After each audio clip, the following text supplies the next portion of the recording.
Au matin de la soirée électorale aux États-Unis, l'Europe se réveille avec la nouvelle que Donald Trump est de retour. Gueule de bois, difficile de voir ce résultat.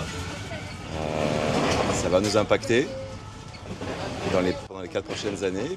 C'est un peu une réédition de ce qui s'est déjà passé, donc c'est dans la continuité. Surprenant, on s'y attendait, enfin, qui pouvait s'y attendre, hein. C'était tellement partagé. Pour une grande partie de l'Europe, le retour de l'ancien président et désormais président élu Donald Trump à la Maison-Blanche est une source d'inquiétude. On craint en effet que sa promesse de campagne d'instaurer des droits de douane puisse signifier pour l'économie, et on s'interroge également sur son engagement envers l'alliance militaire de l'OTAN. Mais malgré ces réserves, les dirigeants de l'autre côté de l'Atlantique n'ont pas tardé à lui adresser leurs félicitations. Je commence tout d'abord par féliciter le président élu Trump pour sa victoire électorale historique. En tant que plus proche allié, le Royaume-Uni et les États-Unis continueront à travailler ensemble pour protéger nos valeurs communes de liberté et de démocratie.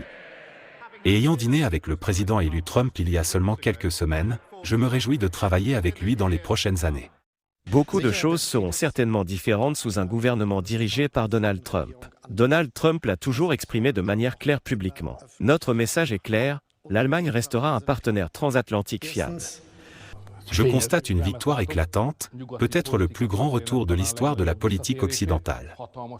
Cela a été un combat énorme, il a été menacé de prison, sa fortune a été confisquée, on voulait le tuer, tous les médias se sont retournés contre lui en Amérique et il a quand même gagné. Pour une grande partie de l'Europe, Donald Trump est perçu comme un président à la fois très peu orthodoxe et imprévisible.